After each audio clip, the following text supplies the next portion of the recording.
Video pembelajaran karya ilmiah.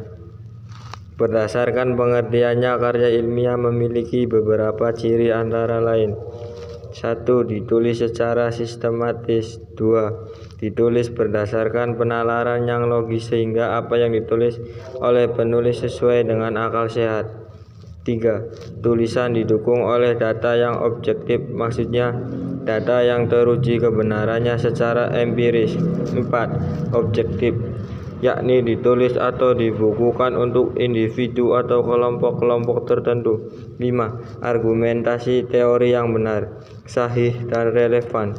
6. Mengaitkan argumentasi empirik dengan teoretis.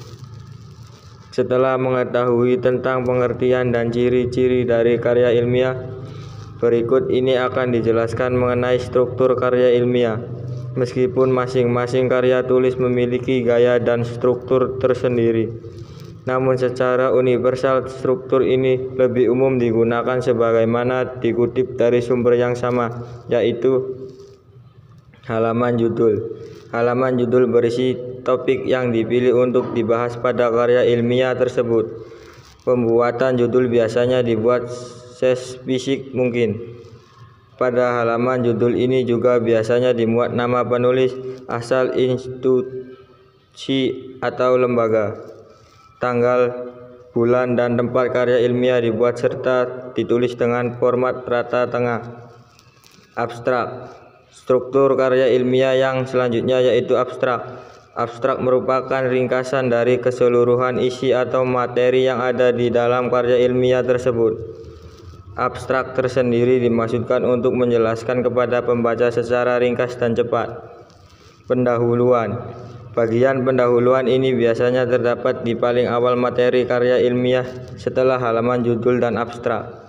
Pada bagian pendahuluan dibagi lagi menjadi 4 subbab, antara lain latar belakang masalah. Pada subbab latar belakang masalah biasanya berisi penjelasan teoritis dan faktual dari isu atau permasalahan yang akan dibahas. Penjelasan dalam latar belakang masalah biasanya logis dan singkat. Rumusan masalah. Rumusan masalah berisi beberapa pertanyaan kritis dari masalah penelitian.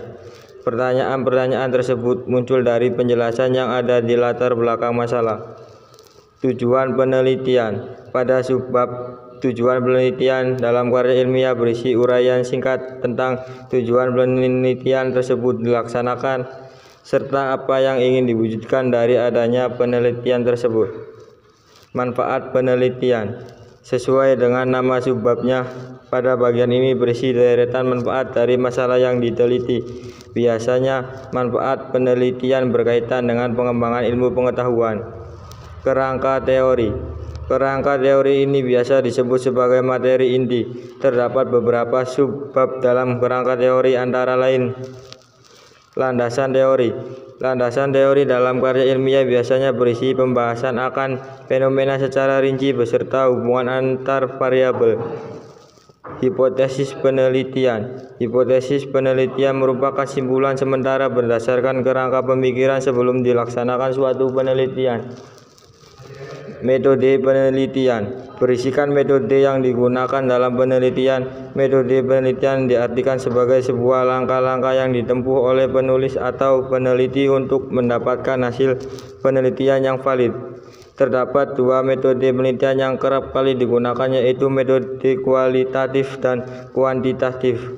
Kualitatif adalah metode penelitian yang berfokus untuk melakukan analisa secara deskriptif terhadap suatu masalah.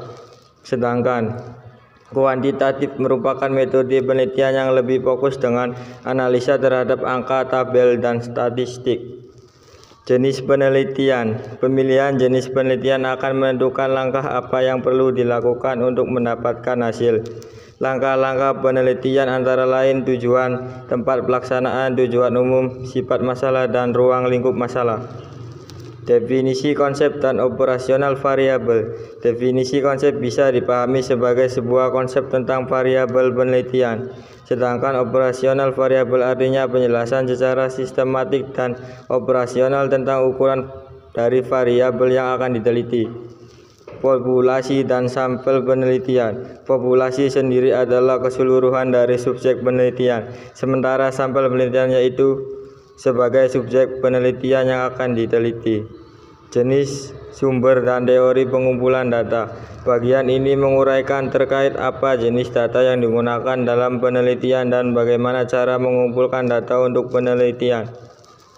Teknik analisis pengujian data. Bagian ini berisi penjelasan mengenai cara pengolahan sekaligus cara menganalisis data dalam penelitian yang dilakukan. Pembahasan penelitian.